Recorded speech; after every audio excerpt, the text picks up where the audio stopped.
following show contains adult content. It's not our intent to offend anyone, but we want to inform you that if you are a child under the age of 18 or get offended easily, this next show may not be for you. The content, opinions, and subject matter of these shows are solely the choice of your show hosts and their guests, and not those of the Entertainment Network or any affiliated stations. Any comments or inquiries should be directed to those show hosts. Thank you for listening.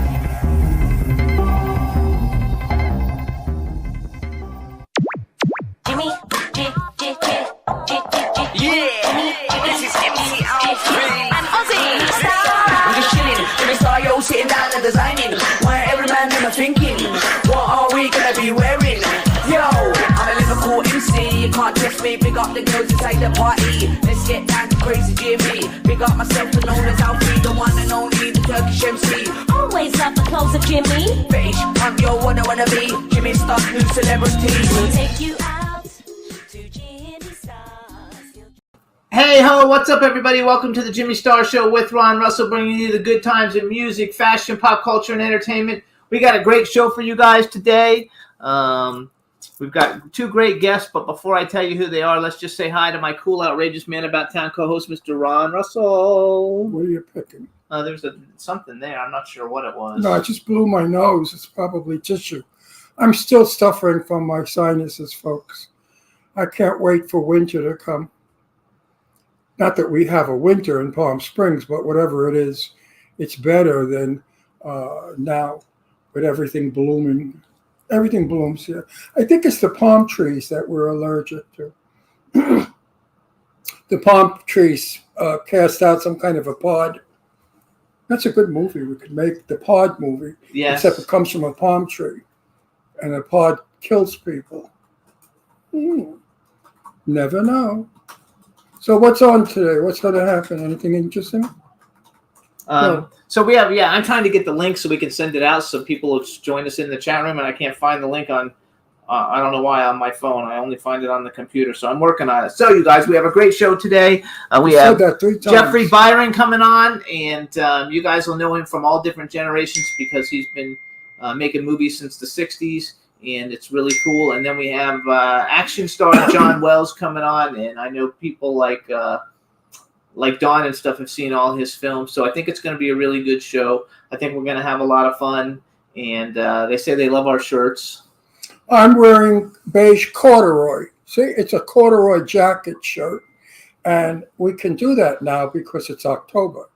And I like to dress, even though I'm not East Coast anymore, I still like to dress East Coast. I won't wear white anymore because it's over the season. And I'm wearing corduroys. Next I'll be wearing flannels and plaids and long sleeve shirts. I dress the seasons even though I live in a one season climate. Absolutely. So, okay, I got the link, everybody. So Ron, what happened to you this weekend? And that way I can send this link out. What happened to me this weekend? Yes. I don't know. Tell me. I know you had your car fixed, but it's not quite finished. Right.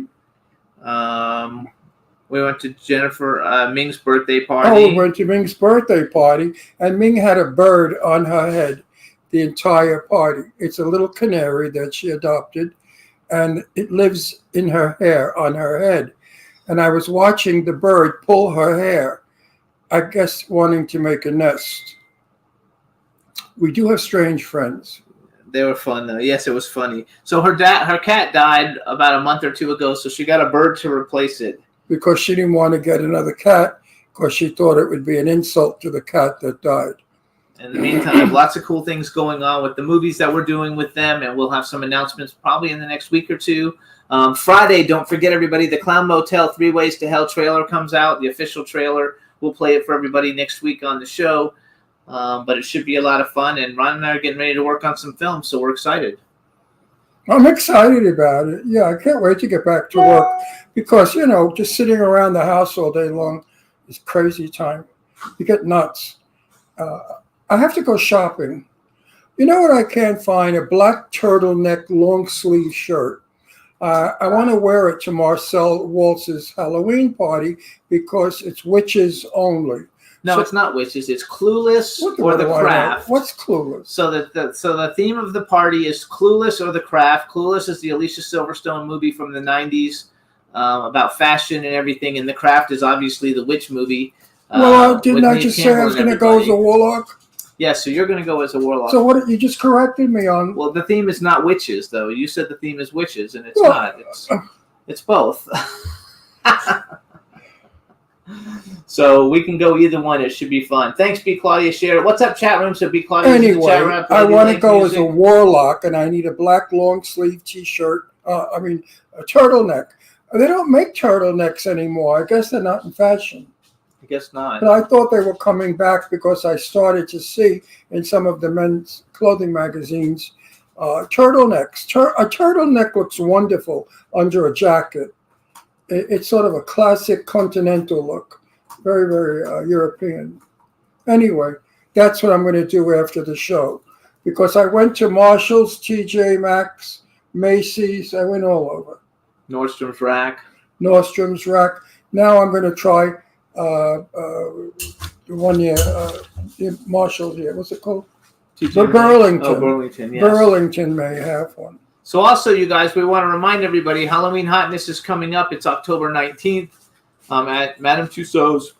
All the money raised goes to St. Jude's. Ow. And it's a great cause. They've got a lot of great celebrity guests. Ron and I will be there. So it's a lot of fun. If you can't come, you could still donate $1, and it would be cool. But if you go, and you get a VIP ticket, you can hang out with all the celebrities that are there. Or you can get a regular ticket. You still get to take pictures on the red carpet, and there'll be hundreds of people there, and it's a lot of fun. This is our 4th year sponsoring the event, so it's a lot of fun.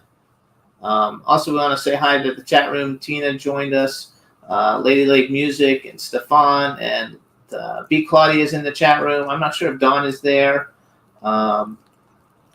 Lady Lake said if she was going to a Clueless or Craft, she would go as Cher, which is Alicia Silverstone's character in... You guys, Clueless is one of the greatest comedy movies ever if you like fashion, because it's the most fashionable movie ever made, and it's hilarious. So it's a lot I've of never fun. seen it. I love it. It's one of my back when I was designing clothes. That was like my go-to movie to watch. It's my favorite movie. It's fantastic. And you have seen The Craft. I was busy raising my daughters. I didn't have much time for I my guarantee you that they watched Clueless because my they were daughters. Yeah, fashionistas. my daughters Yes. watch everything because I kept them prisoners in the house. Yeah. You kept them prisoners in the house. They weren't allowed to go out because there were men out there. No, I'm not kidding, of course. Right, So- my sweet? Look at you, my little honey bun, my little chicken, my This little is Astro, sweetheart. I love you. And Dawn Astro. just joined us in the chat room. Hey, Dawn, nice to see you. Hope you're feeling better. We want to tell everybody. First, I want to thank everybody because in the last 2 weeks we got about 7 million plays on past shows. So we want to thank everybody for that. Also, let you know that you can listen to the show on Red Circle, Apple Podcasts, iHeartRadio, SoundCloud, iTunes, Spotify, Amazon Music, Google Podcasts, Radio Public, TuneIn, Pandora, and Amazon Prime.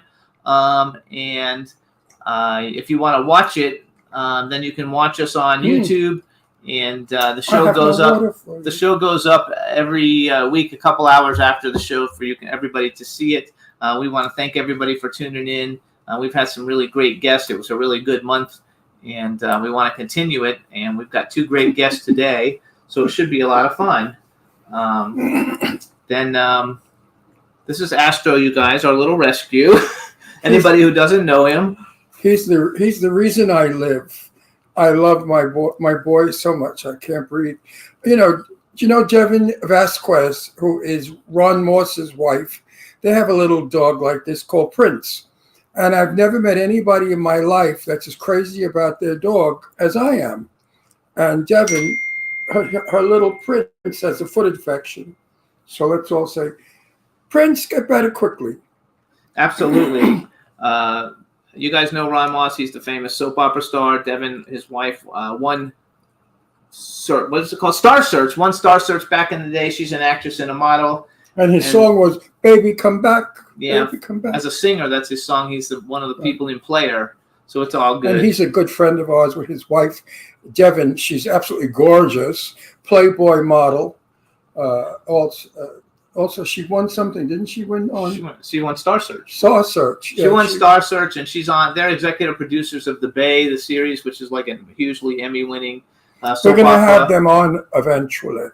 again. again, we've had them on, but I want them on again because they have so much to tell us about their trips to Italy.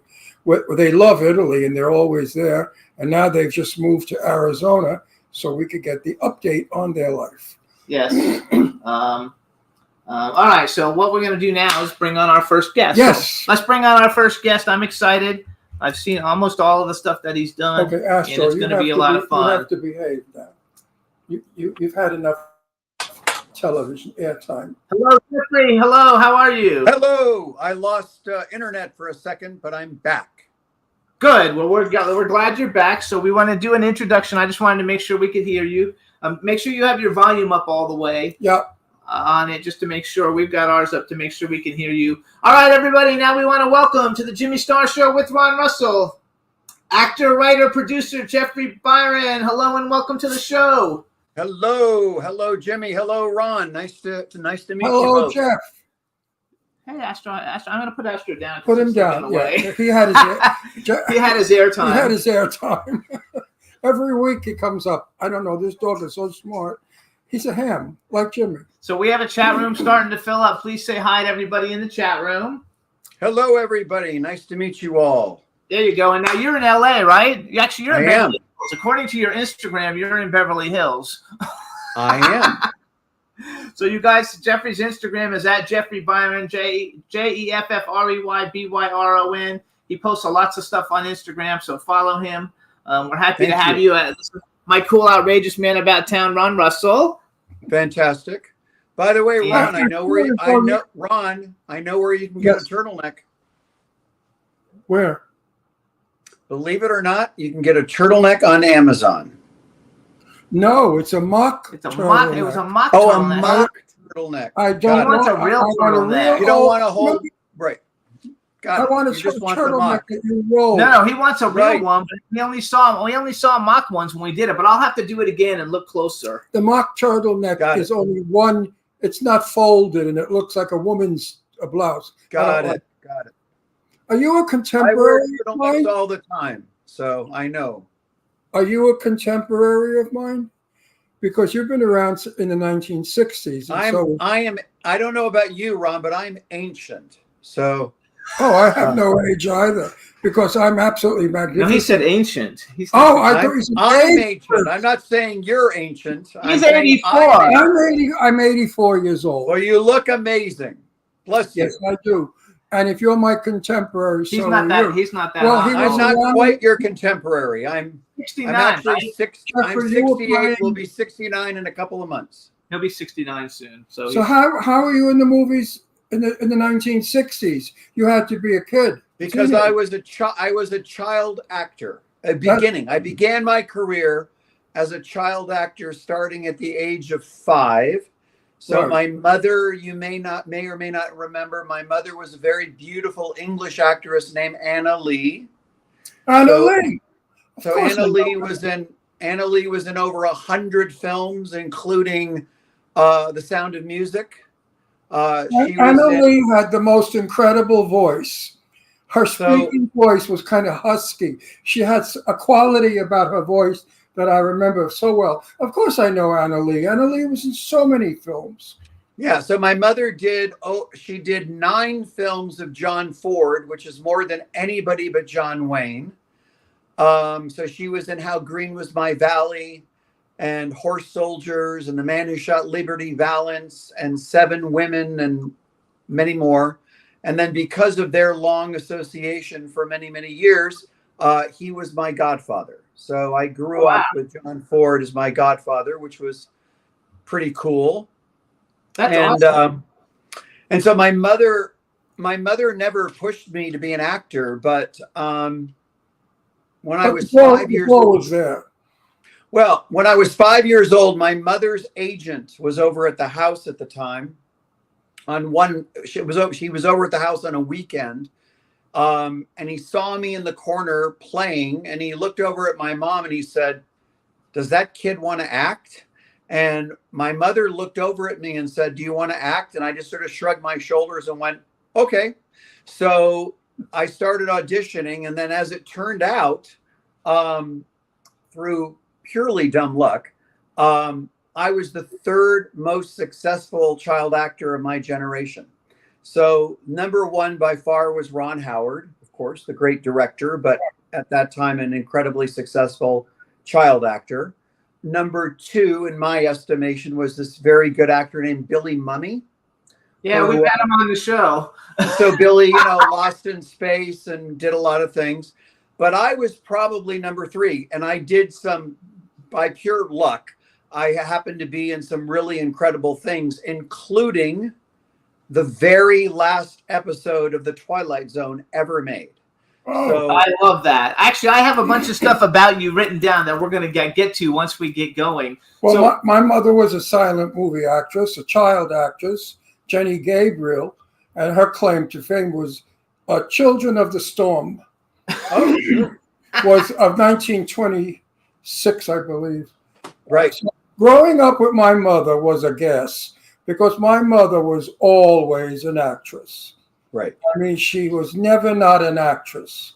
She knew how to pose for pictures at Christmas time. We used to call my mother a glamour guinea because she'd wear false eyelashes, blonde hair pieces. She was always dolled up like a glamour girl and very theatrical because she was, Gloria Swanson was her friend later on in years.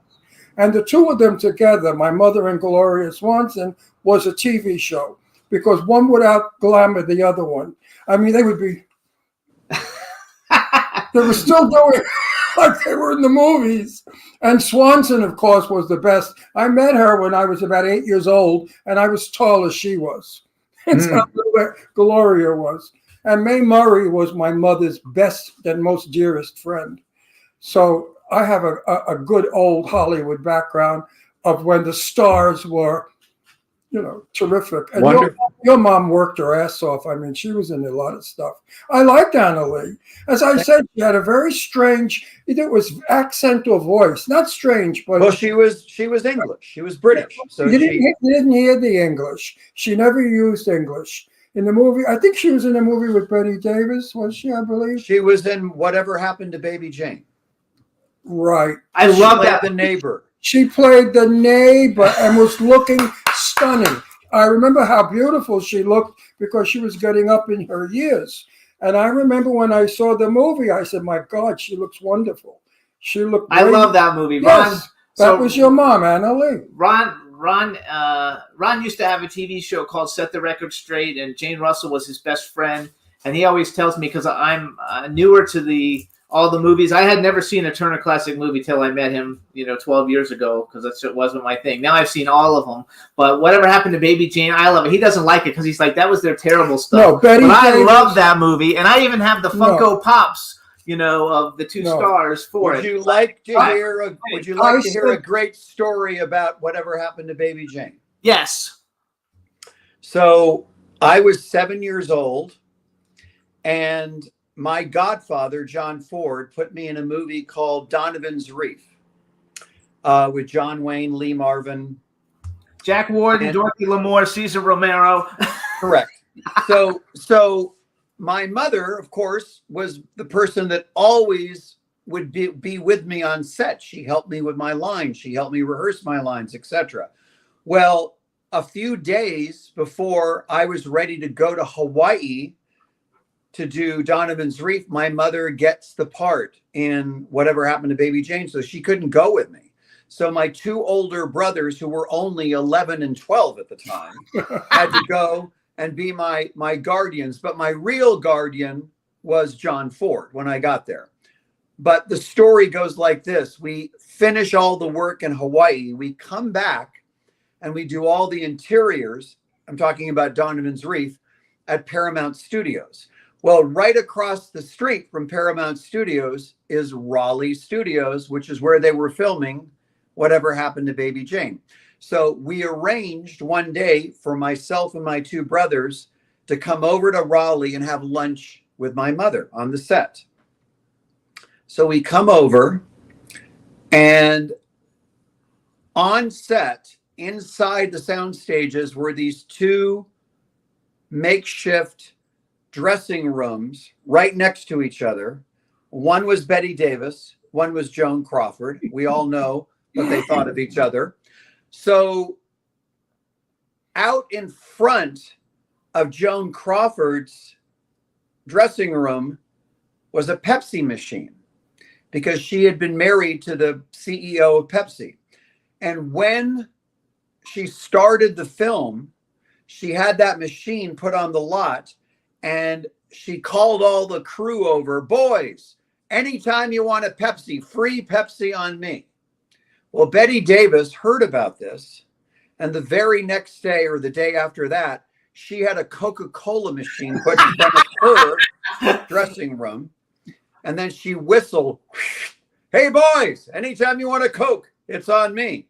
So a publicist was taking a photograph of my mother and her 3 boys on the set of that movie.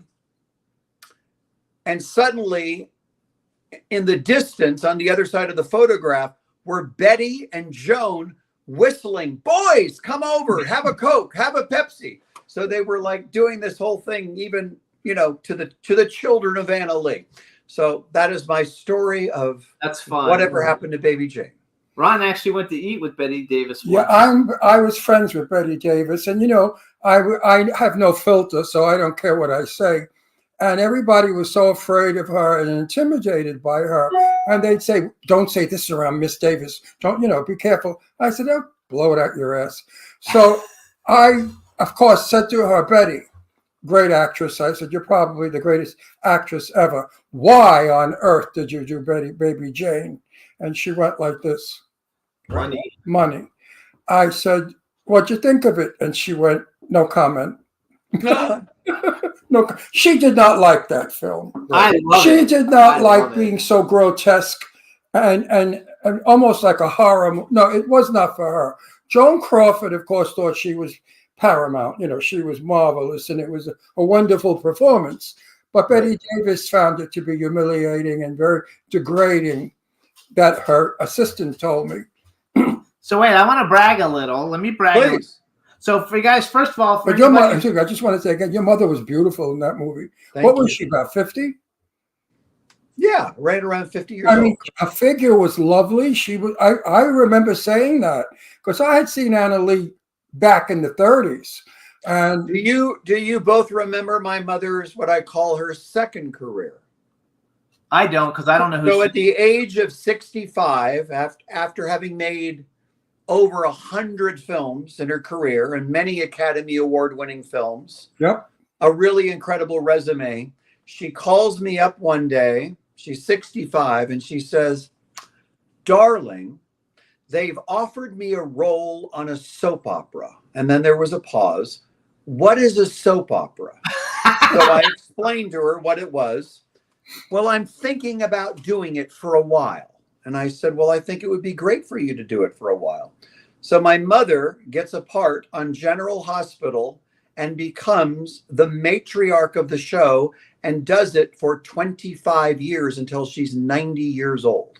I So didn't know that. she played a legendary character on General Hospital. The character's name was Lila Quartermain. Oh my gosh, that's so I have had well, first of all, we've had a ton of people from General Hospital on the show. You know, all Tristan Rogers and everybody, Sean Kanan. One of my good friends played one of the Quartermain's sons, and now I can't think of his name.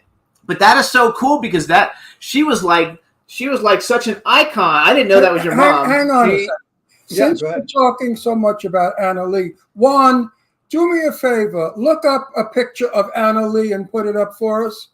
If you can find one. If you can, of course you can find one of Anna Lee. She was one of the most working actresses. Lila Quarter- Well, I can Never find a did. picture for you in 5 seconds. If you Okay, like. find us a picture. Yes, find us a picture. Hold on.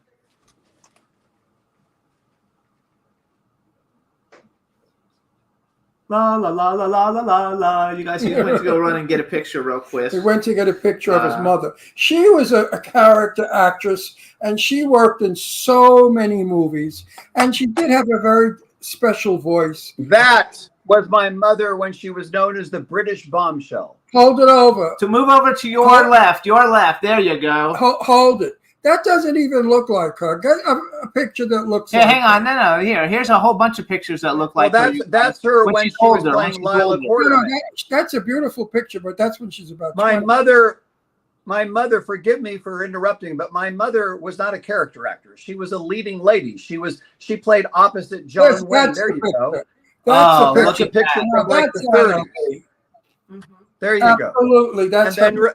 and then if you remember that story that I told you on whatever happened to Baby Jane, that is the picture. Hold on. Scoot over. Hold on. Okay, now you got it. To your left. This look! picture. This, God, it's so hard to do this. Let me figure this out. The one, not that one. That one. This picture. No. Okay. This picture. That was on the set of Whatever Happened to Baby Jane. Love it. You know, There you go. this is film history. And I'm so happy that you're here because Thank you. I try to preserve film history. You know, so many people I speak with, listen, I used to do lectures a couple of years ago at colleges about film and about Hollywood's golden years. And I was talking at one college on Long Island, Hofstra, it's a theater group, and there was a boy sitting in front of me who looked bewildered. I'm talking about Jane Russell. He had not a clue who Jane Russell was. So I said to him, do you know who Jane Russell is? He said, no. I said, you know who Barbara Streisand is? He said, no, but I've heard of her. And I thought to myself, what the hell is wrong with us? If you go to Europe, Anna Magnani is as new today as she was 40 years ago, 50 years ago. So the French Brigitte Bardot is still happening.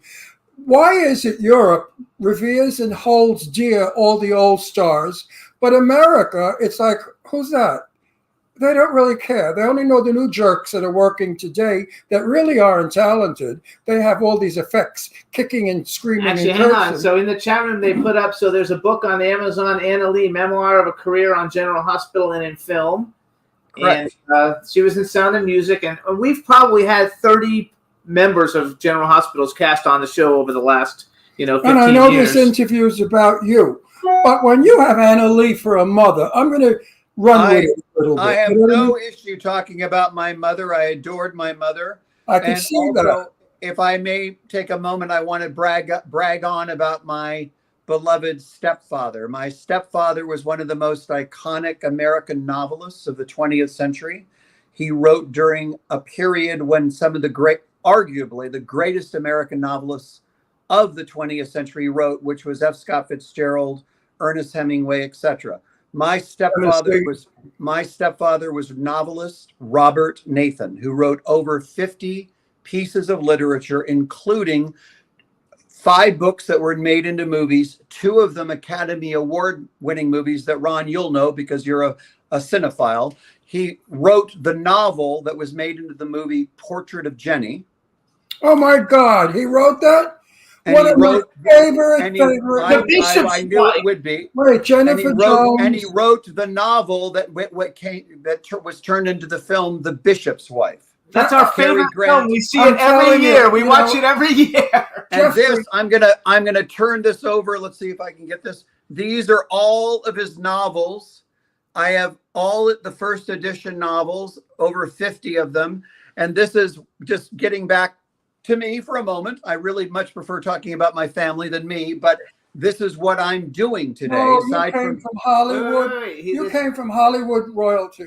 He said this is So what I what I'm doing today, aside from I'm still acting, I still have my foot in the door as an actor, but my main profession now is I control the rights to all of my stepfather's works. So I am developing select Robert Nathan novels now with some extraordinary people. I can't really tell you who they are right now because we have to get it over the finish line, but I'm working with some really great people. I will tell you about one person that I'm working with because you might know her. She's my best friend. I've known her since I was 17 years old. She in her own right is an iconic actress, having done over 200 films and television, etc. But more importantly today, She has the ear of everybody in Hollywood. She's known to have incredible relationships with A-list directors. People always want her opinion about movies, like whether they should make a movie or not. She knows every movie star in the business. She has what many people call the golden Rolodex. She's my best friend. She's also my partner on the Robert Nathan Library, and her name is Colleen Camp. Do you know that name? I do. Absolutely. Colleen Moore, but not Colleen. So Camp. Colleen Camp was and is a very successful actress, but also a very successful movie producer. And as I mentioned, she has the ear of all the top A-list Hollywood directors, actors. She's also does something which is very much in vogue now. During the Academy season every year, all the studios want their select movies promoted for Oscars. And Colleen is hired independently by studios to put together screenings, etc.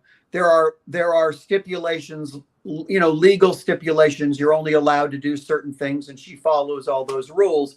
But the studios hire her because, as I mentioned earlier, she has what is known as the golden Rolodex. So she can get a turnout. She can get people to come that will support these movies. So she is kind of a woman of many trades. She's involved in the event business. She's a movie producer. She's an actress. Okay, but let's talk about you. Wait, go back to her. No, wait a minute. I want to get to him because you're important right now.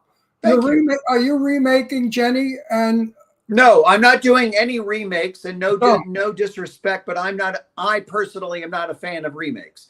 Thank you. I hate them. We hate them. I hate them. So, but there's so much rich material that my great beloved stepfather wrote that I don't even have to think about making a remake. I've got all this incredibly rich, beautiful material. I don't know if you remember his writing, but he was called the master of satiric fantasy. And what his themes were with movies, most of them were love stories, but they had kind of a supernatural twist to them. Yes. So they all have this kind of, we're developing one incredible novel right now, which we're very excited about, which is called Stonecliff. And Stonecliff is a romantic thriller. And when we pitch Stonecliff, we call it's where Hitchcock's Rebecca meets Shutter Island. It has that vibe to it. And it's a really incredible story, very much a Hitchcockian thriller. I will share this bit. I'm very careful about telling you who's involved in these things because I'm frankly superstitious. But I will tell you, I will tell you, I'm happy to tell you who wrote the screenplay, who Colleen discovered, and who is now, and you may not know this, but I can tell you on good authority, he is currently the hottest director in Hollywood. He wrote Stonecliff. He's intending to direct Stonecliff if we can find a free spot for him. But his name is Osgood Perkins. He's the son of Anthony Perkins. And he wrote and directed. Legally Blonde? Isn't he the actor who was in Legally Blonde? He was. Well, he might have been. But just so you're aware, the reason he's hotter than a pistol right now is he wrote and directed a movie over the summer that was a gigantic hit called Longlegs. Yeah. So Longlegs has made $150 million already. So he's getting offers from everybody, studios, movie stars. Everybody wants to be in business with him. So he wrote the screenplay of Stonecliff. So we are very anxious to get him to direct that. And as you all know, because you're veterans of the movie business, it all has to do with availability and he's got other things that he's working on right now. But we're excited. First of all, he's a dear friend of mine.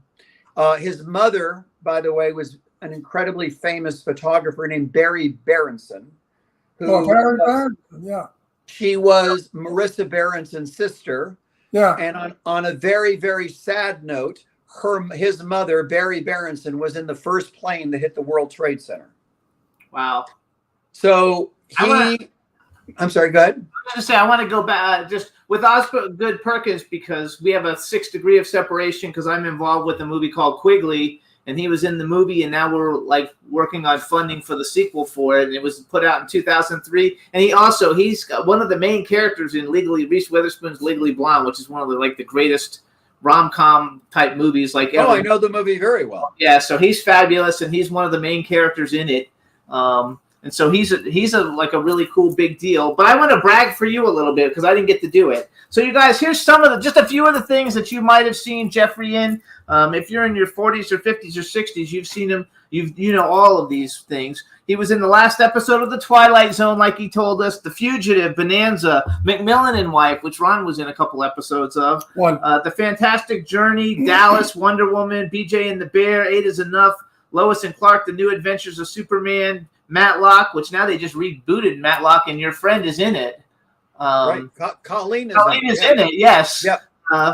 Baywatch, Hotel, T.J. Hooker. In soap operas, you've seen him on The Young and the Restless, One Life to Live, All My Children, Port Charles, The Bold and the Beautiful. I mean, those are like all the majors. The only one you were missing is General Hospital, actually. Well, you know what they did, by the way.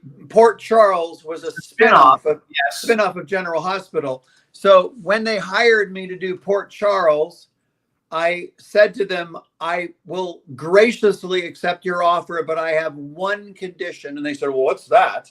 And I said, will you write a scene for me and my mother to do together? And because a lot of the characters would cross over because it took place in the same place.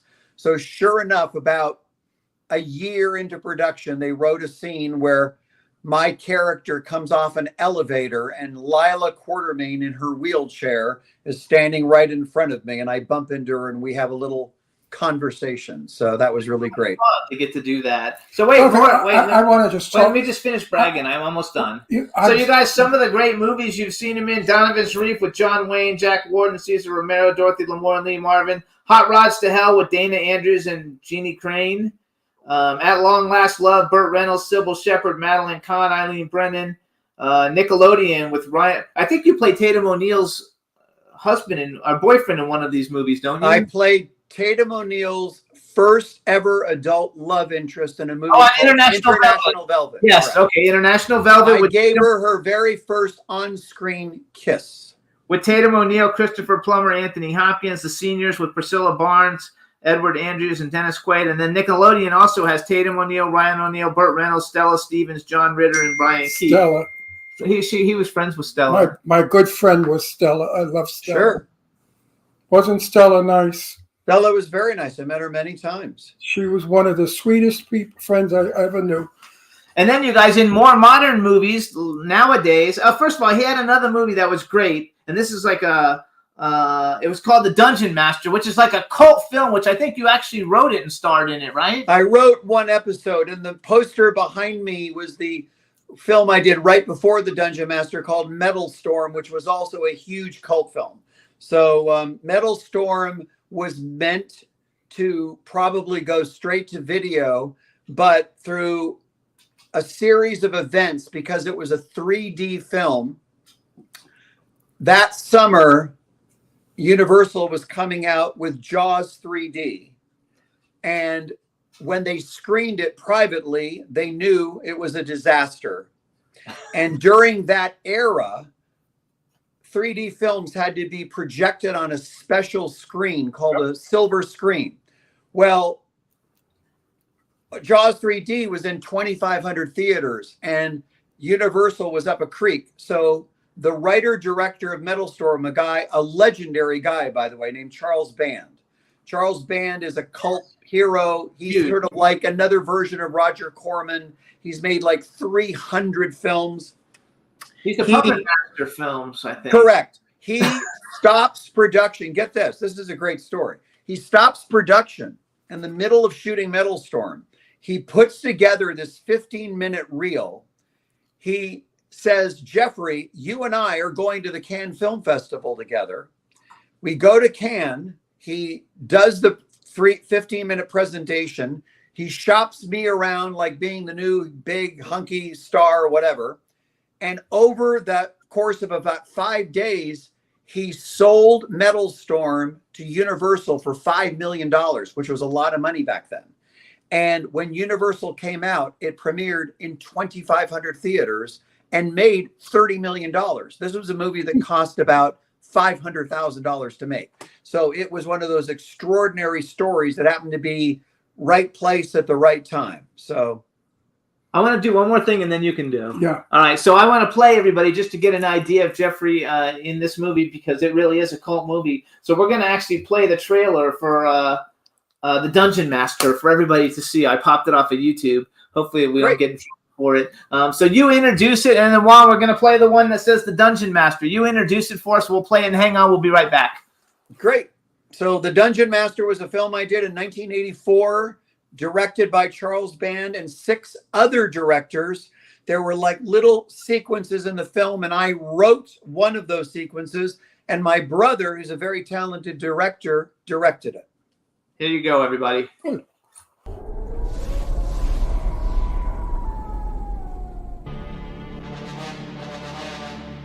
He is a warrior in a wasteland without mercy. It's the little guy. He has survived where countless others have died. Good shot, huh? He has destroyed all that would kill him. Control. He is the only one who can face the challenges of the Dungeon Master. You are a worthy opponent. I don't believe this.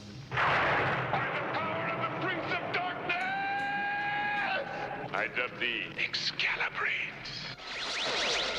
Discover the secret of the Statue of Stone.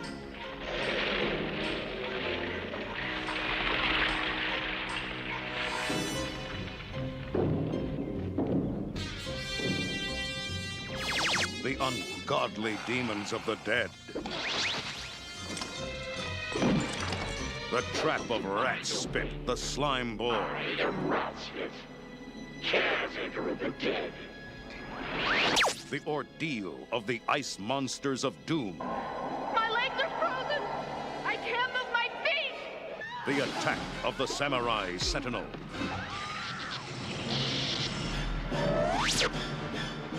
The treachery of the monster of good and evil.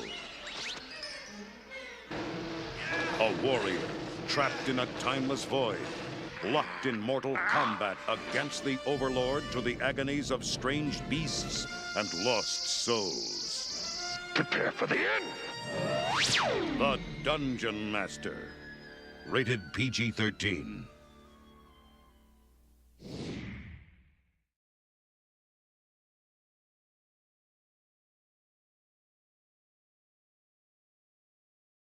I love it so much. It's kind of like Sinbad meets Mad Max or something. Like I love It is. That's a great way to describe it. And I saw it when it came out. I didn't have any idea who you were. I didn't know who you were, and I didn't even know when I invited you to come on the show that was you. I saw all the soap opera stuff, and I thought, oh, we're really good with soap opera stars. And then when I did all the research, I was like, holy shit, this guy's done everything. So now it's Ron's turn. Ron, go for it. We don't take turns. I have some points I want to make. Being in the business 64 years, I have seen Hollywood change and become garbage. Okay? Portrait of Jenny, to me, is one of the best writings ever.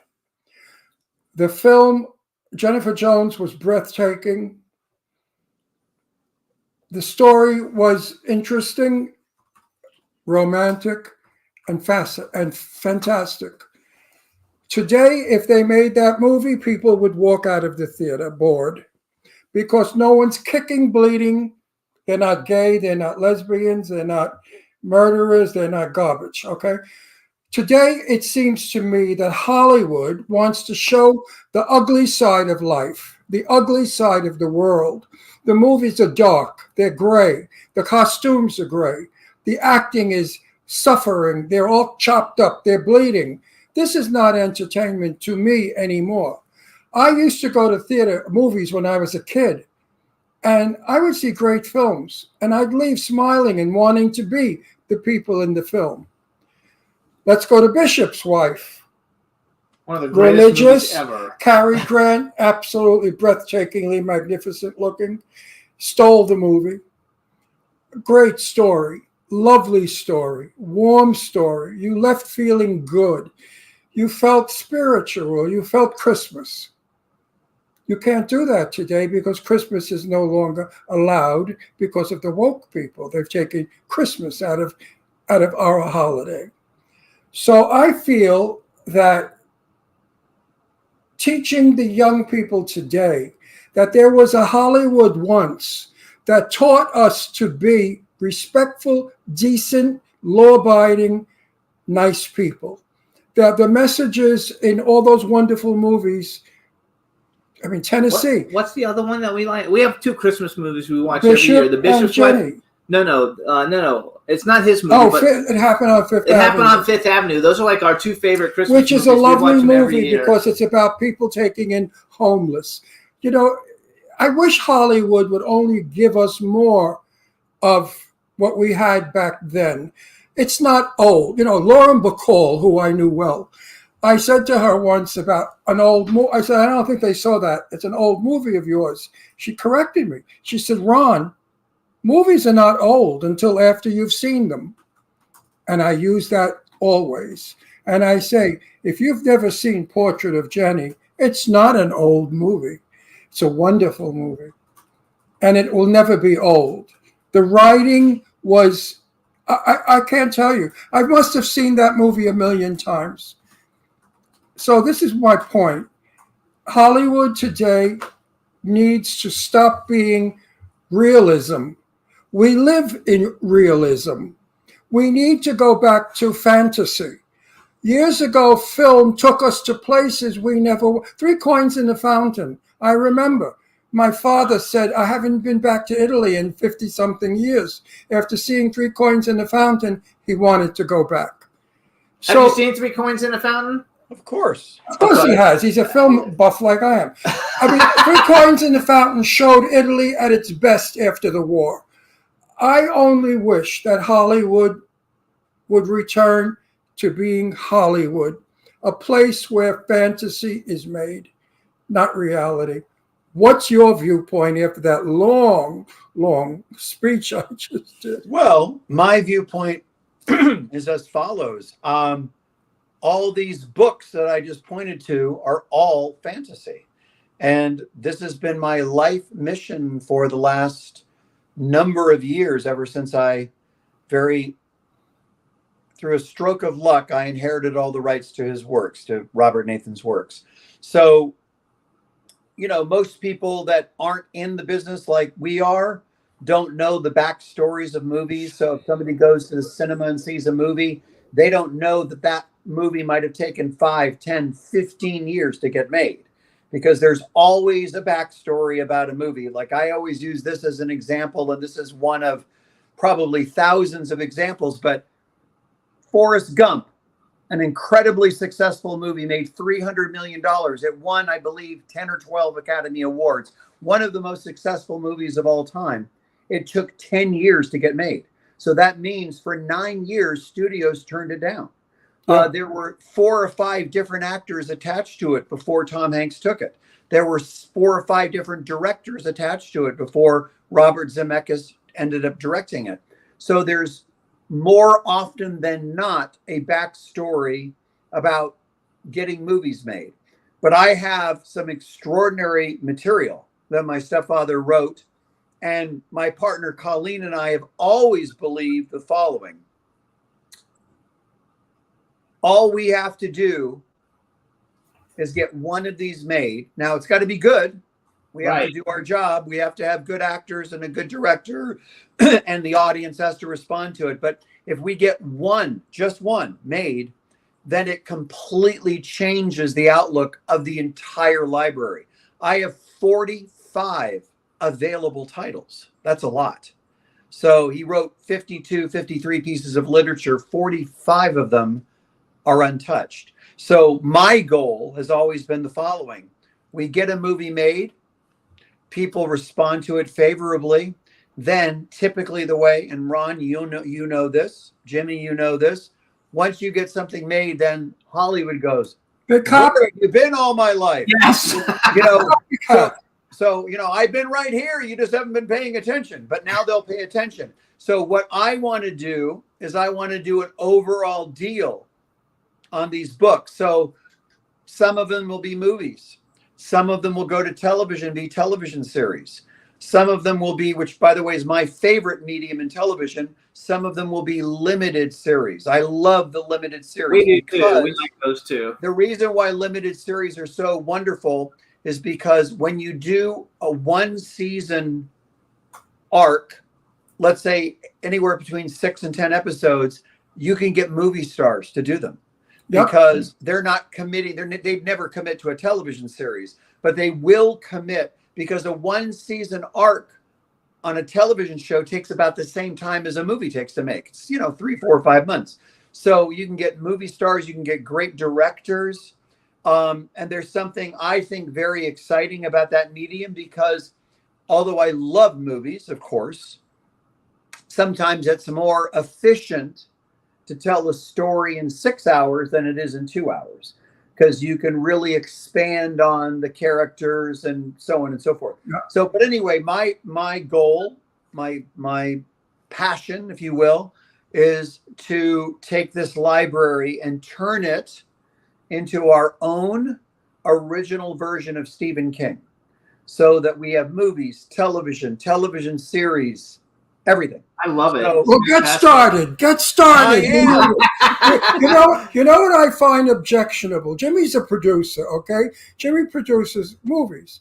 And I say to Jimmy, did you read the script?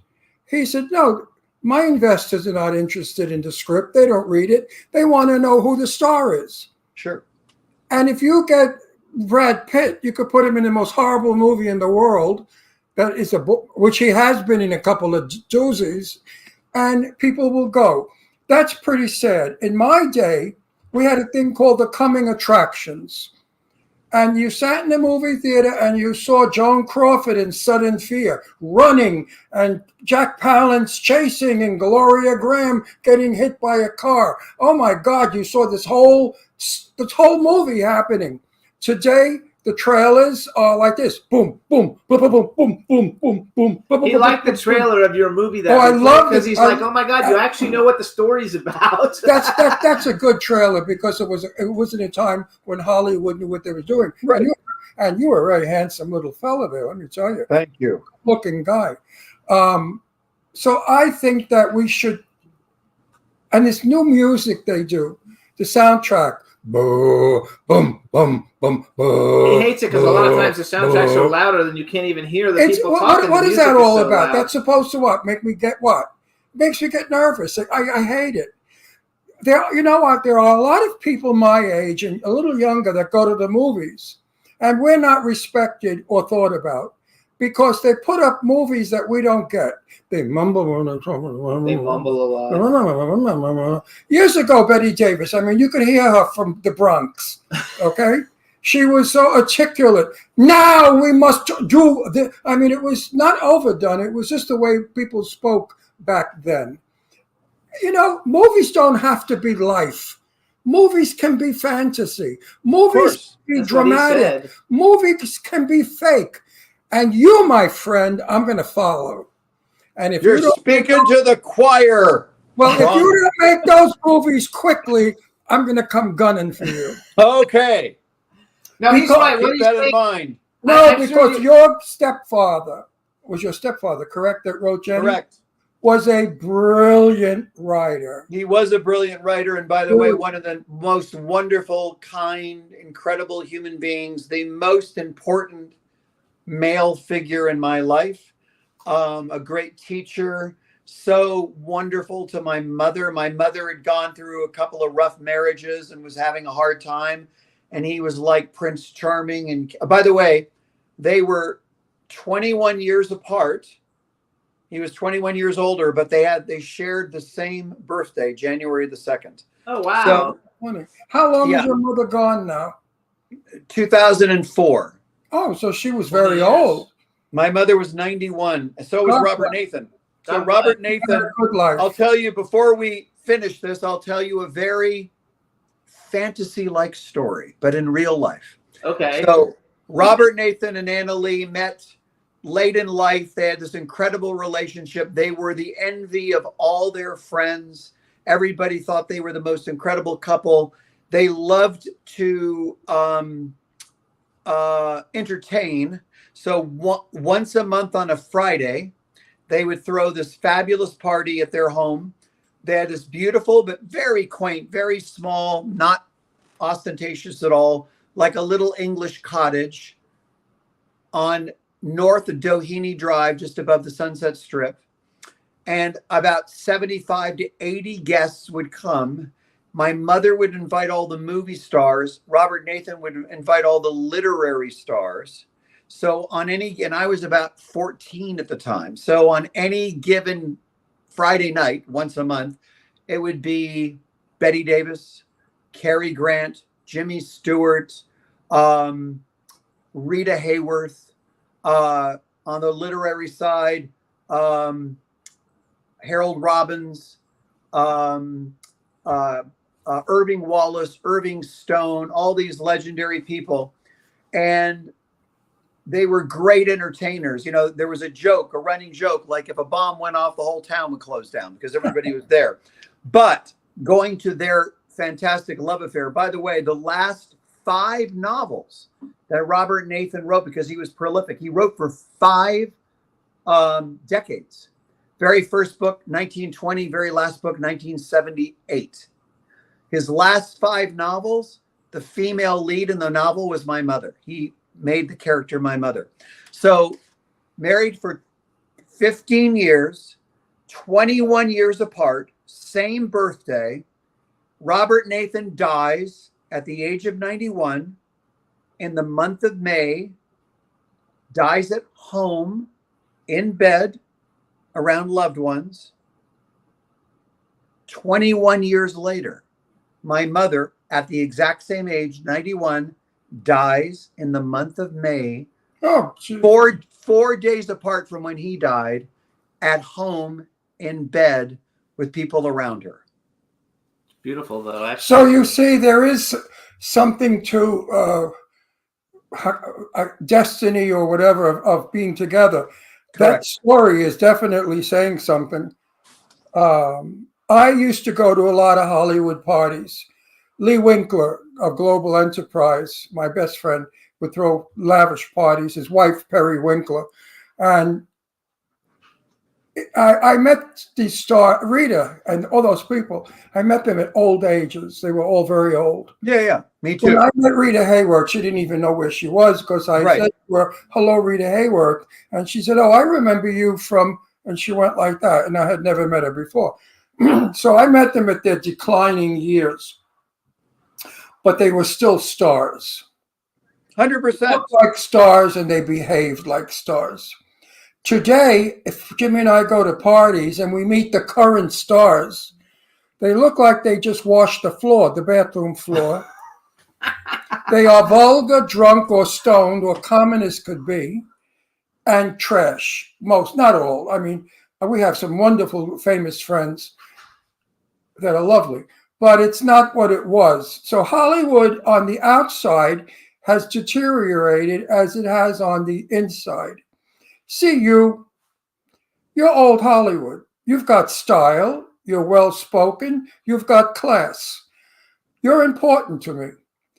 Sometimes we have people on this show that I say to Jimmy, why? Because they come on this show as idiots, dressed like crap, and they're not good for our show.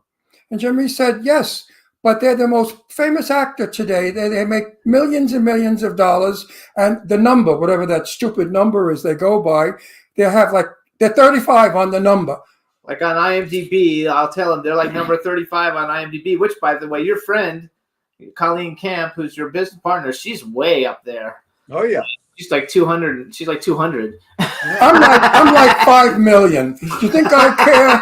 Do you think I care? I mean, you're as good as your last performance, as we all know. So if your work is good, what do you need a number for? That's terrible, that number thing.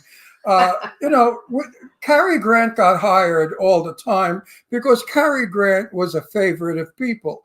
When I was in love with Cary Grant, I'm still in love with Cary Grant. I tell Jimmy all the time, when I used to go to the racket club, sometimes Cary Grant would be there. I'm only sorry he didn't choose me to have sex with, because I would have had sex with him 20 times a minute.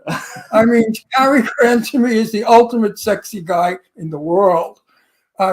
Jimmy loves him. Yeah, I think he's gorgeous. So I like Gary Cooper though better. No. Gary Cooper's my favorite. Cary, I've never met either one of them, and it's a sad part of my life. So hang on, I want to go because we've only got a couple of minutes. So number one. No, wait a minute. I want to. First of all, we'll bring him back. I'm inviting you back.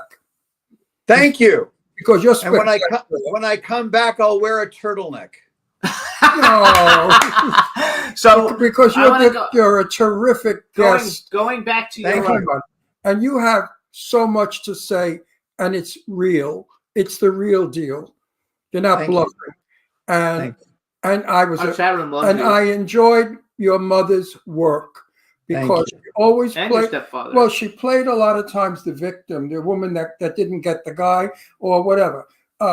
I can't think of any of the movies offhand, but I remember Anna Lee. Of course, I remember Anna Lee. Anyone in Hollywood that doesn't know her was never in Hollywood. So wait, I want to say something. I want to go back to you. I want to go back though. I want to say, first of all,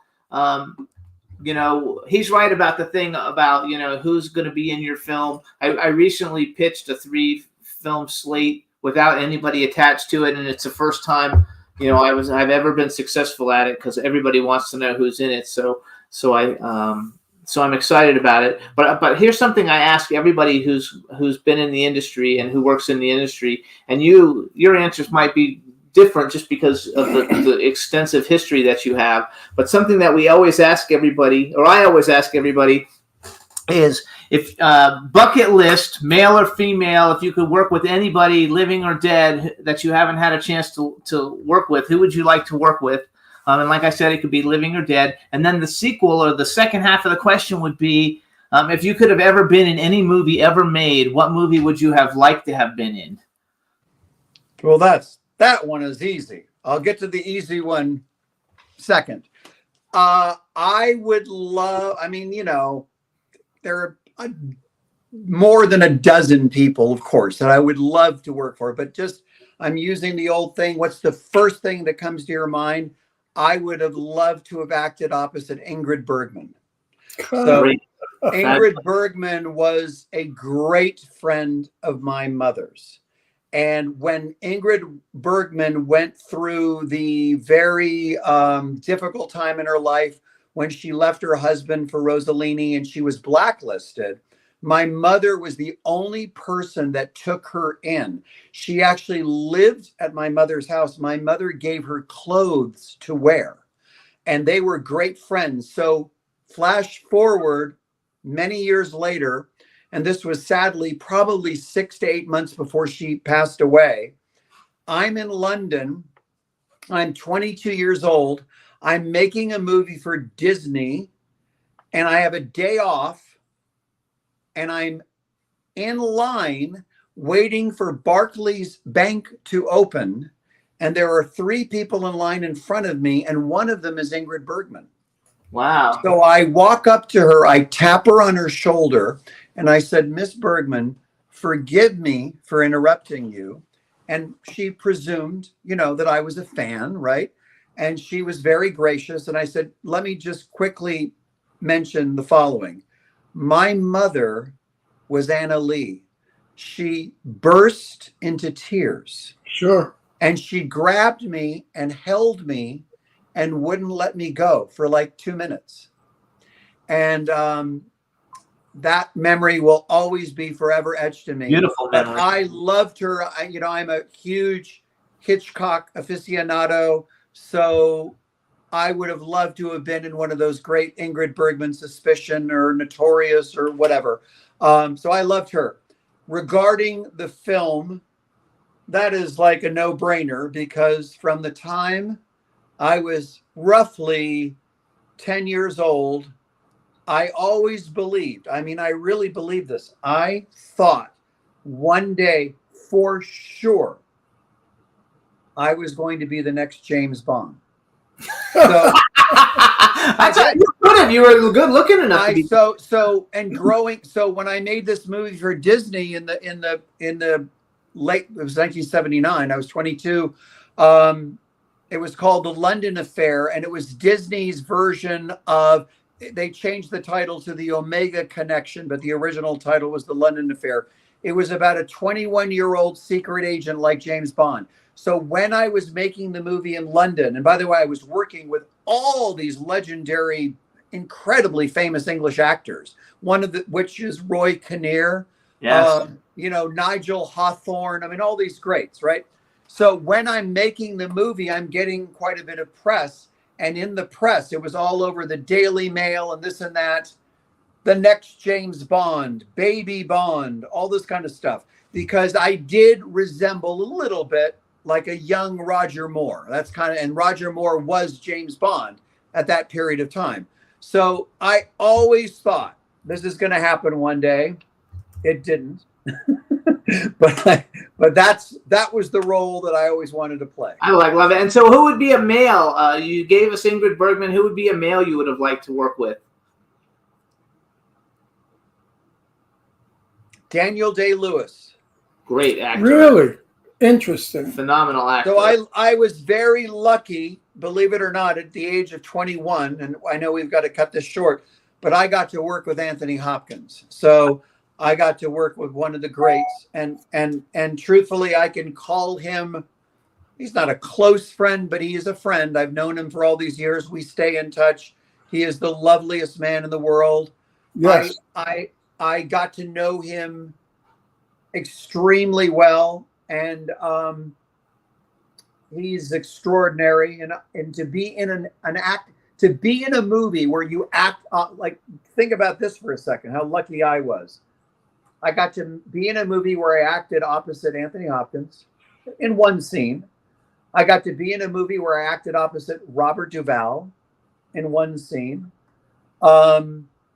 I've been really lucky. I've worked with some of the greats. So there you have it. I agree with you. My friend Lee Winkler, again, of Global Enterprises. 2 minutes. Anthony Hopkins was his client. So Lee was very close to Anthony Hopkins, and he was always up at the house in Truesdale Estates. So I've met him a few times. I just had to say it to him, I love your voice. Talk to me. And he started to laugh. He said, what would you like me to say with that wonderful voice? So I said, I love you. So I love you. in the year 2000, I think it was 2000, he very graciously invited me to lunch at the Grill in Beverly Hills. Right. And we were sitting in the booth, and the waiter came up and he said, Mr. Hopkins, what would you like for lunch? And he said, I'd like some fava beans with a nice Chianti. Oh my God, that's so great. I love it. All right. You are fabulous. I just love you. I really do.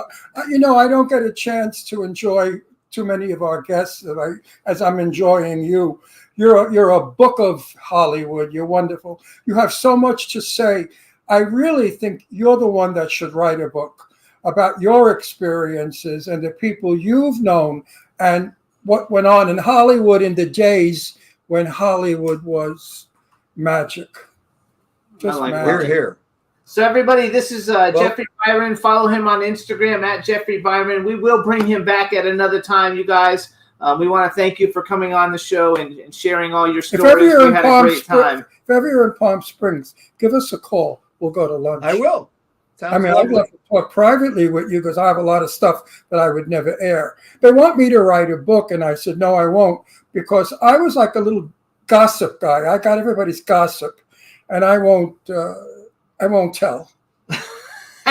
Got it. Publicly. So, Jeffrey, thank you so much. Such a pleasure. Thank you both. Take care and enjoy the rest of your show. Thank you so much, Jeffrey. Bye-bye. Thank you so much. Thank you. Hey, all right, you guys. Terrific. So he was fabulous. What a terrific Again, guest. you can follow him on at Jeffrey Byron. on Instagram. What a great guy. What great stories. Love to work with him. And now we're going to bring on our next guest. So let's bring in John Wells. Hey, John, how you doing? Hi, guys. Good, we can hear him. All right, everybody. So now we're going to welcome to the Jimmy Star Show with Ron Russell, actor, producer. I saw him singing for a movie, so singer, and the next big action star, John Wells. Hello, and welcome to the show. Yay! Hey, guys. Thank you so much for having me. This is my cool, outrageous man about town co-host, Ron Russell. Hi. I bet you think you're good looking, huh? You're not. You're ugly as sin. Yeah, right. Thank you. I've never seen an uglier man in my life. Ugly. Frightening. Even This is a great start. You could be in a horror movie without makeup. even Ron's daughter just like walked in here and said, "Isn't he hot?" How dare you look so good, you son of a bitch? Yeah, right. Isn't he gorgeous? I said to Jimmy this morning, I said, who's that guy you have on? He's Yeah. Look at the blue eyes on him. The son of a bitch even had to have blue So eyes. you know that Sherry Davis warned you because I'm in the post on Right. Facebook. So you just have to roll with it. You'll be fine. Everything will work. No, you're no, really good looking, so you might as well he's not enjoy good. it. He's not good looking. He's handsome. Thank you. You're Okay. handsome. You really are handsome. I appreciate it very much. You Thank you. believe it? Because I was handsome when I was young, and I never thought about it or believed it. People would say to me, "Oh, Ron is so handsome, and I thought they were full of shit. So I never really believed it. And my daughter, who just came in and said you're gorgeous, was second runner-up Miss America, Miss New York, everything. Wow. She looks like Michelle Pfeiffer or Grace Kelly. She's been told all her life how beautiful she is, and she never believed it. So do you believe that you're good looking, or do you say I think we definitely see ourselves through different lenses than why is that? We don't see us. I honestly I think it with me I was a very overweight kid. I was over 100 pounds when I graduated high school. I was a nerd. I was an introvert, and I was just I was in the corner guy trying to attract as little attention as possible. I was very insecure most of my life. Then you become a movie star. Like, how does that work? He's got talent. You don't get Well, it's transformative for me. That's the appeal of acting to me is the ability to not be what's in here, and I can step outside and actually be someone with that confidence. Are you married? No, I'm actually engaged. You're Oh, he's single? engaged. Oh, you're engaged? Listen, if your engagement doesn't work out, my daughter's single. Oh, she's freaking out that he just said No, my that. daughter has So- gone out with a very, I won't say his name, but a very famous movie star she went out with. Anyway, we're going to switch this. Oh, good. Now we got him sideways. All right. Okay. This is good because we can see you very well now. Okay, so first thing I want to do is we have a chat room full of people, so say hi to the chat room. Hello, everyone. And then we have someone in here who's a big fan. Her name is Dawn Hinton, and she's seen all your movies, so please say hi to Dawn because she'll kill Hi, me. Dawn. Have you say. There Nice you go. smile, too. They're all now they're all talking about how like how good looking you are in the chat room. So Well, you're the total. I opened that door because, listen, Thank you very much. if the guy was ugly, do you think I'm going to lie and say he's good looking? I would have said, oh, you have nice hair. Actually, though, Well, that's a nice beard. That's what I would have said. So the first thing Wait, I got to get gossip. Everybody wants to know gossip. I don't want to hear your shit. So your girlfriend, she's an actress? Yes. Who is she? She's beautiful, blonde naturally, She's with a body of death, big boobs, gorgeous, I could tell. she's quite. Is that true, everything I just said? Yeah. Actually, is she going with you to Halloween Hotness? I You're don't the Halloween Hotness? make it. Yeah, you're one of the featured guests for Halloween Hotness, right? With us, we are Yes. too. Yes. Oh, so we'll get to meet So we'll you get to in actually person. meet you in person. And we'll get to meet her. Sherry Davis, though, sent me a message how great John Wells is. He's fabulous. He's also, he knows everybody that we know, and you've actually seen his movies. So What movies? well, he was in one movie that you didn't like the movie, but you were like, the lead guy in this movie is so good, and that was Bermuda Island. Oh, you're the guy? You're the gorgeous Oh, guy I in didn't Bermuda recognize. Island. No, listen, I'm a very big fan of theirs. The Mahal brothers. The Mahal brothers, okay? I always say the Mahal brothers need 20 million and they will make a fantastic movie. But this crap that they do with this pay to play, I can't stand. And it shows in the movie because you're working with amateurs. Yes, I remember your performance. You were great. You're not only handsome, you're a damn good actor. Thank you. Because no, really, I thought you saved that movie. I hate to talk bad about it, only because Sarah French and I have, she's my very dearest best friend, and Sarah and I have had discussions about that movie. But I want to talk about a different Mahal brothers movie, because you have a movie just got released on Paramount Plus yesterday, and I actually, believe it or not, I bought the movie, and I never do that, but I wanted to see the movie, and I think it's one of their best movies yet. It's called Arena Wars.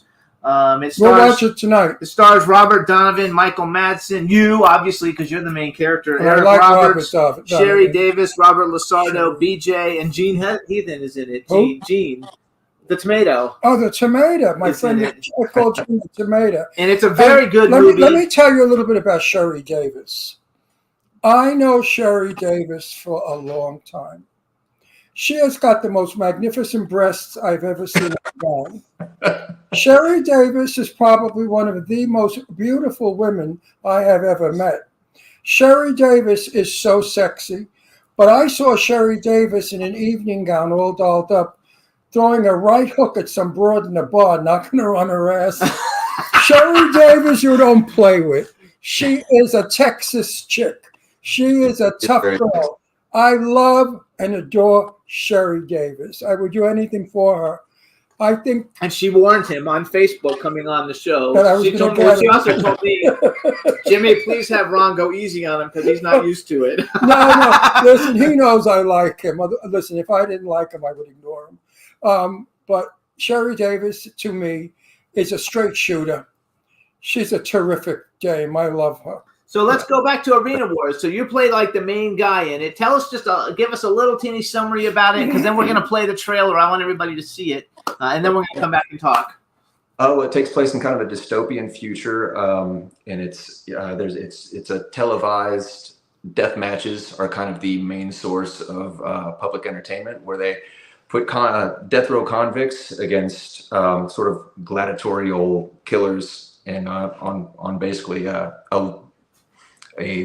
TV show, and who's going to win and who's going to survive. And if the death row inmates survive, they win their freedom.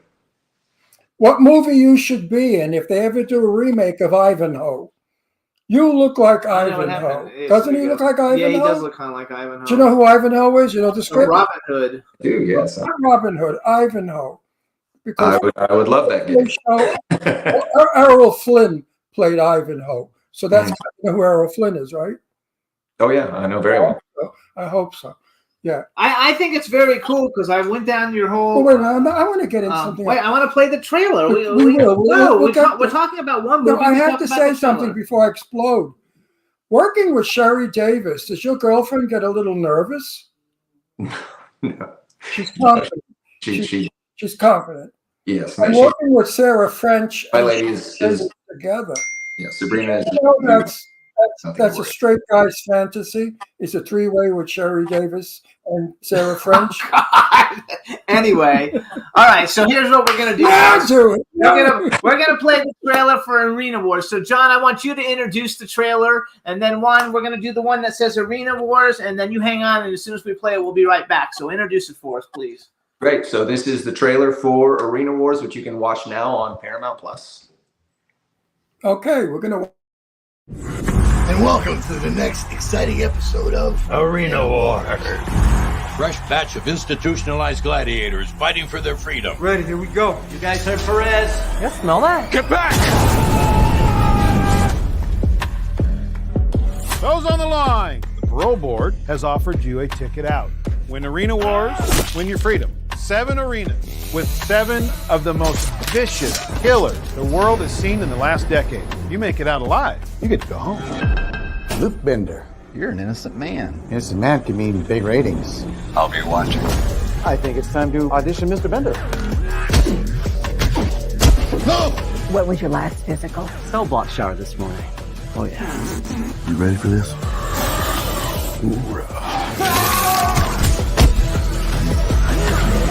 Impressive showing out there tonight. You're the new fan favorite. Are you with me?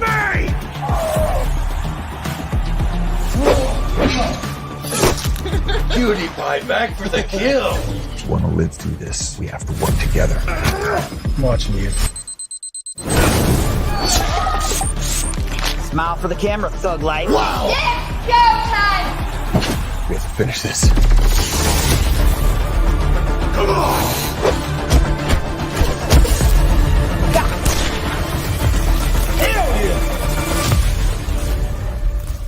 Doesn't sound much like rehabilitation, does it? Yay! I like this movie so much. It's really a lot of fun. I really wish when they do a trailer, they would not try to put the whole movie in it, that they would do it slower so we could see more. Because it's like, there you are, there's Sherry. Yeah. It stinks. Years ago, they held a scene so you got interested in the movie. This just looks like a bunch of jumping and bleeding. It's so great. But I love Sherry. Yeah, she really killed somebody. And you're very, very good in this movie. We'll see tonight. I had never wait, I'll let you know at the Halloween. Madame Tussauds. I have never seen you. Bermuda Island was the first time we had seen you. Right, And then so since we'll then, we've gone back to watch other. I've gone back and watched a lot of other things that you've been in. We'll so my watch first it tonight. My We'll first see. question though to you is: did you always want to be like an action actor? Because you're an action guy in most of these films. The action thing is sort of just something I fell into.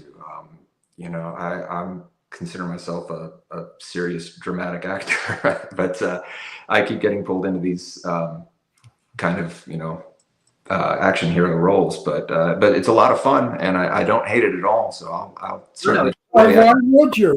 Another question: do you intend to marry the girl you're engaged to, or you just wasting her time? That is the plan. Yes. You're not just wasting her time, right? No. Okay, I like that because I hate men that waste women's time. Women, age quickly. You have to marry them quick. I'm on it. Actually, you have a couple though. You have some Christmas movies in there, and I saw on you guys' Instagram is official John Wells, and I saw on I think it was on Instagram at least, you were like singing for like a rock opera. Tell us about the rock opera. Yeah, well, that's in production right now. So my first big day on set is coming up in a couple days. But it's a pro wrestling about pro wrestlers, and it's a musical. So, oh wow! It's kind of a bonkers concept, but hopefully it'll be a lot of fun. I think it sounds fantastic. Now, when you go to Madame Tussauds, it's a theme. It's a 1920s theme. I saw that. Yes. So how are you going to dress as? I've not planned that far ahead yet. Go to like Weston Rental and just rent something from Weston. He might not know what that is. He knows what Weston Rental is. He's an actor. You don't know what Weston Rental is? Why are we doing that? Why are we going? That's an internet thing. That has nothing to do with him. Weston is the biggest rental of costumes. It's down on, I think, it's on Weston. Yeah, that's why they call it Weston. Okay, very cool. So one of the first movies. So I've never seen Piranha Sharks, but Jeff Caperton, who's a very good friend, and I'm working on a film with now. He's a cool guy. Jeff Caperton sent me a message that you're a really cool guy, and he worked with you on Piranha Sharks. And Josh Hammond was on our show back in the day when Jeepers Creepers came out. Yeah. That's great. Cool guy. When I saw that on there, it made me think, I should reach out to him because I haven't talked to him in 15 years probably. But he was a really cool guy back in the day. Eric Roberts. Yeah, he's done a bunch of movies with Eric Roberts is a total. He is a trip. I use an earplug when I work because I can't remember lines anymore. I'm 84 years old. You get fucked up at that age. But Eric was. The cue card thing. Yeah, he's a great. God bless him. Actually, I'll brag for you. Here's some of the people that you've been in movies with. Many have been on our show, or we've done movies with. Costas Mandylor, Robert Lasardo, Tom Proctor, who used to be one of my clients. All good people. Vernon Wells, Michael Pere, Don Wilson, James Duvall, Andrew Devoff, Tom Sizemore, Noel Guglielmi. He's been on our show. Trevor Donovan, James Maslow, Eric Roberts, TJ Storm, Corbin Burnson, James Phelps, Al Snow, who I used to know really well back in the day. One of my best friends. Yeah. Oh, okay. So he might remember me because I used to be a celebrity clothing designer, and I met him at Screamfest and gave him like this really cool like skull shirt that I had made. And we keep in touch, but I haven't heard from him in 12 years or something. Jason, he's on the wrestling movie that I'm on right now. So. Oh, that's cool. Jason Lively, Jeffrey Combs, Stephanie Pinn, Alexis Iacono, Sid Haig. Alexis, so beautiful. Perry King, Priscilla Barnes, Jeff Fahey, Christian Slater. I mean, what a great lineup of people. How long have you actually been acting? It's getting close to 2 decades at this point. Really? You started. So you don't look old. Yeah, you don't look old enough to have been doing it for. Well, good for you. Alexis Iacono is. I want to plug her. She's producing now, and she's got something out that I understand is really good. So but you don't know what it is. The more I find out about it, I'll let you know. She looks like Ava Gardner. She's so beautiful, Alexa. Beautiful girl. So the only thing I haven't seen, I've seen first of all, we see all the Mahal Brothers films, and I know you got a bunch of those coming out. But what did you do? I don't know what Star Wars Hand of the Empire. I don't know what that is. What is that? That was a charity fan film that was produced in Kentucky. It had quite a bit with. Like the 501st Legion was heavily involved and had a lot of production value, but it was a thing we did for charity. Okay. That's why I didn't get a chance to see it because I wish. So out of all the different cool things that you've done, do you have one or two that are like favorites? Oh, that's so hard. Some you put pieces of yourself in all of them and you take things away from all of them. So I mean, it's kind of like choosing. He's too young to have a favorite. You have so many more films coming your way, in your life. You ask the old bags that question. What a young guy. What is he going to say? That's why. If you ask me my favorite film, what are you asking me? Yeah, well, you can't even remember the question. No, because a lot of the movies you do are like you didn't set out to be a horror movie actor. Do you watch horror movies? Do you actually? I love horror. I love horror. It's I think it's a blast. I think it's a lot of fun to watch. It's a lot of fun to work on. I love Halloween time. Me too. We all do too. All actors do. Mahal Brothers. Let's get back to them. Mm-hmm. They do I don't think they do horror movies because to me horror movies are slash, kill, chop, blood. Their movies are more, they have a story. Yeah, that's there really is a story in the Mahal Brothers movies. It's just not scenes of gore. And that's why I like their work. I like the both of them. I think they're very good producers. They have Devil's Night. He has Devil's Night, Cursed Waters, and Alien Horde. I think those are all Mahal Brothers movies that will be coming out. Or one of them, I think, is getting ready to start shooting. Alien Horde, I think, is starting to shoot soon. Then he's got Bermuda Island as a Mahal Brothers movie. And what's the one that I really Arena liked? Worms. The one I really liked. You like the one with Robert Lasardo, Bloodthirst? Yeah, Bloodthirst. That was bloody, but I love Robert. And you like the other one, the Tommy Knocker one, or whatever, Night of the Tommy Knockers? Night of the Tommy? Yeah, you're not in that one, though. I'm not. No, that was actually...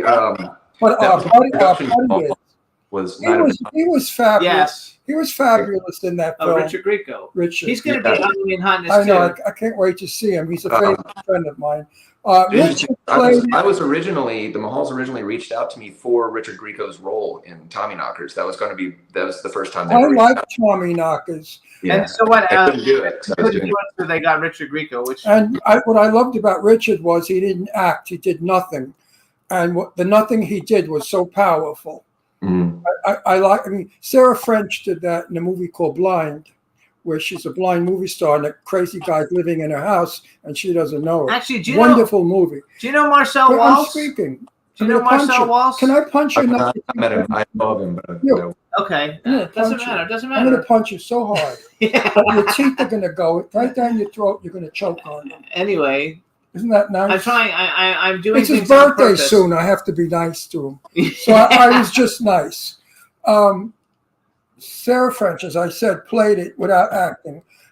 I don't like actors that act. Do you agree with that? Very much so. Very. I don't think you act.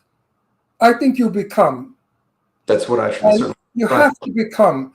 The moment you act, you're shit.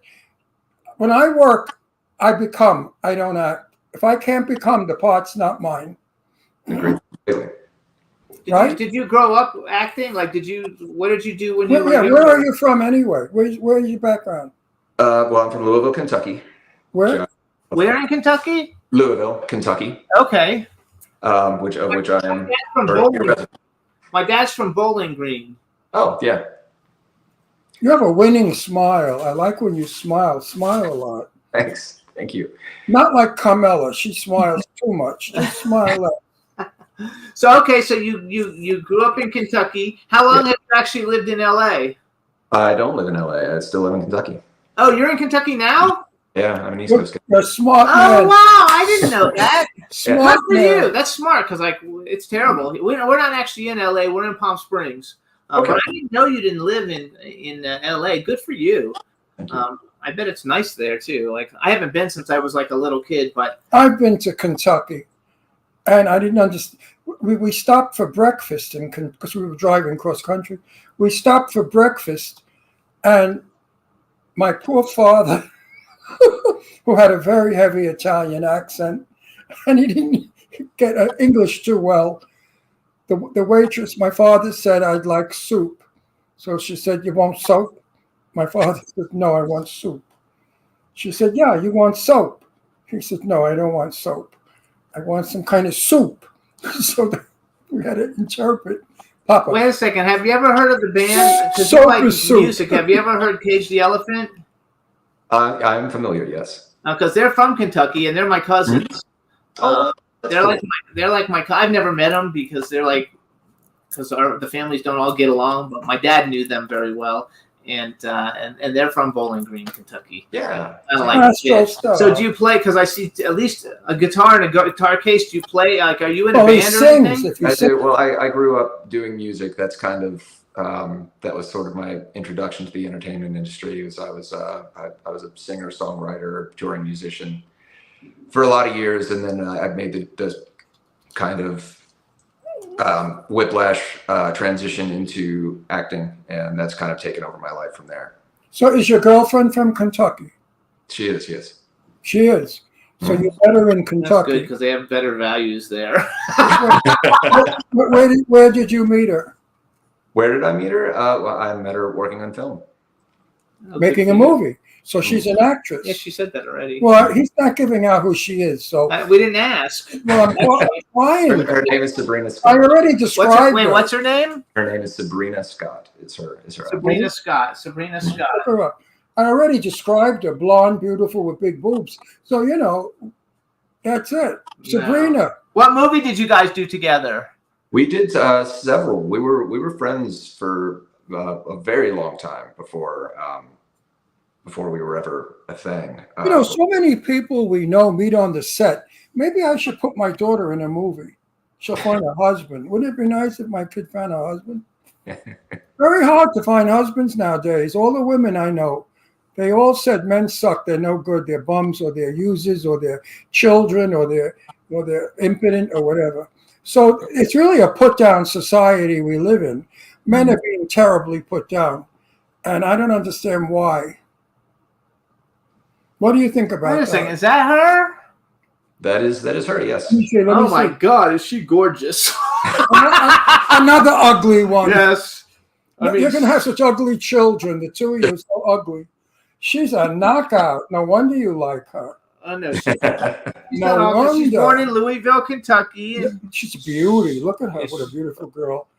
Oh my God, good for you. Wow. Congratulations. Yeah, you did well. Oh, look at her. Put that one back. Oh my God, she looks like a supermodel. She could be like my daughter's sister. She's like on my daughter's type. Oh, she's beautiful. She's good. Congratulations. Wow. All right, let's go back. No, wait.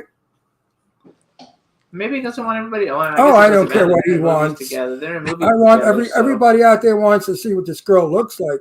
You got to gorgeous. look like that to get a guy like him. There you go. Hey, it works. Beautiful. Sure.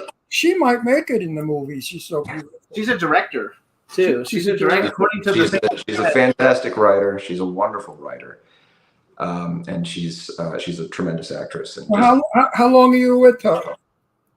we've been together for a few years. It's How many years? a yeah. few. Yeah. We've been engaged. Well, he's got a good. Technically been engaged for. He's got to answer my questions, or when I see him, I'm going to beat the shit out of him. Actually, she's an actress, director, and a writer. She's a beautiful girl. She knows how to cook. Yes. So she knows how to cook. Marry her. Oh, they would have met on Piranha Sharks, which was Jeff Caperton's movie that he was producing. So there you go. Jeff Caperton is so nice. Yeah, he's a great guy. All right, so what made you go? All right, first of all, did you release music then under your own name, or were you part of a band, or how did you act? What kind of music did you do? Singer songwriter? Well, we did the metal thing for years, yeah. And then Joey Belladonna's a good friend of ours from Anthrax. Oh, really? Forget about it. We had fun with him in New York City. We all stayed at the same hotel. We were there for an event. His wife is a dreamboat. I love her to death. He is probably one of the love him. Coolest guy. I'm telling you, we had such a good time with them. Yeah, we had a blast. So so what was the name of your band? Okay, so he's out of it. So you're doing the band thing, and then all of a sudden you say, "Hey, I'm going to go become like an action movie star." And how did that come into play? Well, it's funny because I always, in my heart, I was always really, really drawn to film. That's always been a passion. That's always been a deep interest of mine since I was a very, very little kid. But when you grow up in a place like Louisville, Kentucky, the idea of pursuing acting just felt so far-fetched. So I did the music thing, sort of a much more achievable thing. But I was approached by some independent filmmakers, just basically, they had seen me perform and knew a little bit about, and they asked me to come screen test for a movie, and I went and screen tested. I ended up getting the role, and I just took off from there. So what's coming up for you? What's going to be the next one? A lot of fun stuff. Well, I'm back with the Mahals in a couple of weeks to do the Alien Horde. The what? Alien Horde. Was that a space movie? It's a space action epic adventure thing. My favorite movie. Should be a lot of fun. I've never been in one. Would you believe it? And I'm dying to be in a space movie. I want to play Emperor Ming. Like from Flash Gordon, remember Emperor Ming? He might not know Flash Gordon. He's not that. I know Well, Flash. anyway, since I'm a kid, I've always thought of myself as a spacey guy, space traveler. That we came from another planet. I believe that. So wait, I want to go then. So because you've done all these action movies and horror movies, do you have a favorite horror movie? Like in general, like when you were growing up, whatever, was there a horror movie you were like, this is really one that I like a lot? I mean, it really kind of depends on mood. I mean, I think The Exorcist is an easy go-to. It's just so effective and atmospheric, and you just feel the weight of the movie through every beat. But I love too the Evil Dead 2s and Army of Darkness stuff. It's such a fun escape. So it just kind of depends on the mood. Bruce Campbell a couple of times. He was pretty nice. So yeah, cool. He's from what do you call Bruce Campbell? He's the battery guy. No, is that the one? I'm thinking Campbell. I'm thinking of Campbell, who was the guy that flew with the rocket on his back. Oh no! He likes the Rocketeer. Rocketeer. Oh, okay. It's Billy Campbell. Billy Campbell. Bruce Campbell's different. He's Right. bigger. Okay, so bucket list. Because now I listed off a lot of the people that you've worked with, male or female, male and female actor that they could be living or dead. But if you had a bucket list and you were going to be given an opportunity to pick a male and a female to work with, who would you like to work with? Female would have been Maggie Smith. Yeah. Who? Maggie Smith. Absolutely. Oh God. That is one of my favorites of all time. Me too. I love that. I'm sorry. Really devastated with that one. That one cut deep. But if we were to go with alive, I'd probably say Julie Andrews. Julie Andrews. Wow. Yeah, I love big Julie Andrews fan.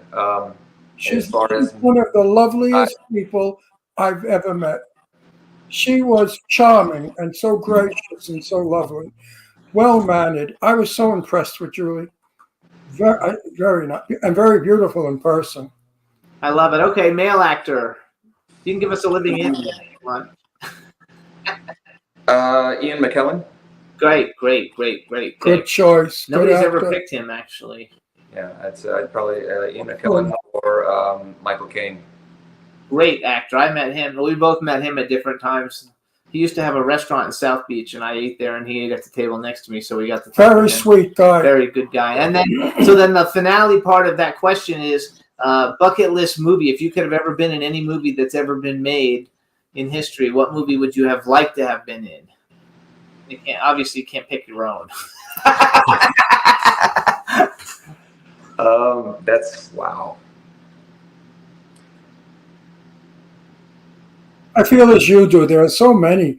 It's difficult to choose one. I could never answer that question right. The Princess Bride. What a great movie. Which movie? The Princess Bride. Princess. Who's in that? What's her name? Who I like? The girl, the brunette. I'm so bad. Getting to be 84 sucks. Let me tell you. You lose your mind. No, you lose your memory. It's terrible. Well, you look great for 84, though.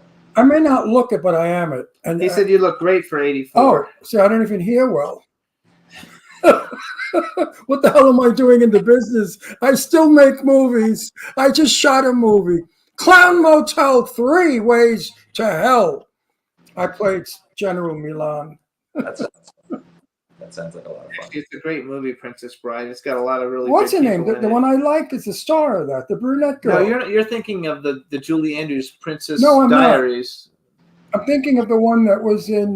Princess Bride is Carrie Elways, Mandy Patinkin, Chris Sarandon, Christopher Guest, Fred Savage, Robin Wright, Peter Falk, Peter Cook, Carol Kane's in it, Billy Crystal's in it, a huge cast. Great movie. And I like it. It's beautifully tongue-in-cheek, but it has so much heart, and it's one of those movies that's just, I think it's timeless, and it hits all the notes. It has something for everyone, and it just feels good. It's something that anytime I see it on, I have to finish it. So we need more of movies, those. more of those. In the times that we live right now, with all these wars and all this horrible crap, we need feel-good movies. We do. We've got to stop with the morbid stuff. People are morbid enough. I love it, though. I love it anyway. But yes, but I like And- the and let me tell- feel-good But movies let me tell too, you though. something. You'd make a wonderful Prince Charming. If I were casting and you came in, I'd say, yeah, he's a good Prince. You look like Prince Charming, doesn't he? Look Yeah, like you Prince look like Charming? a Prince Charming. So did you have to go? Because you do a lot of, real action stuff, like in Arena Wars. You're like doing like a lot of action stuff and getting like stabbed, kinds of beat up and stuff. Like, did you go to like how did you learn how to do that? Did you train somehow to become like a stunt person a little bit, or it's just from doing experience of doing one-on-one and you do a lot of rehearsal? It's just from doing it on set, doing it on the day, and learning on the fly. I've done so many of these things by now, but I still learn from every set. But it's all just practical experience from doing it all. I think it's like super cool. I don't know if I could do the action stuff, but because I could see you as being like one of the next big action stars. Because like all the films that I've seen you action in, beating people up and running and doing all the like stunts and Like stuff, Jason- you're very good. like He likes Jason. Jason Statham, so I like, you love can be like the Jason Statham. Jason Statham is amazing. He's 5'5", maybe, if lucky. And 20 guys come in a room and he beats them all up and doesn't have a bruise. So I just sit there saying, oh my God, this is fantasy. But I think Jason Statham has such a presence about him. He doesn't do anything. He doesn't act either, but he's a superstar. I'm a big fan of his. Do you like those kind of action movies? I do. I love them. I think they're a blast. Like When they beat everybody up. He like I'm from New York, from Brooklyn, so beating people up to me is normal. You know, because I grew up beating up people. Actually, we had John Ozuna on 2 weeks ago, who's got a movie coming out called The Bouncer coming out. I think you know John Ozuna, right? Don't you? Do you know John Ozuna or not? I thought maybe you did. So I know of him. I don't know him personally. Oh, okay. Oh, you'll meet him. He'll be at Halloween Hotness, so we'll introduce great. him because he's real awesome. So you're actually flying in then from Kentucky to do Hollywood Hotness. Is that when you're also shooting Alien Horde? Yeah, I was in town for production, so it just kind of worked out that way. Now, Alien Hearts, let's talk about it. Alien Horde. What is it? Horde. Horde? Yes. Alien Horde. That's interesting. Alien Horde. What are the aliens hoarding? People to eat. We don't know yet because it's not out. People to eat. Is it like interplanetary, like different planets? Yes. Oh, I love it. Oh, I can't wait. Lots of different races. It's kind of got the Star Wars. I love it. Intermingling. Kind of like Star Wars with all the different Star kinds Wars of is people Star Wars is played out. I hope this is not a monster, but a alien movie. You know, they're the best movies.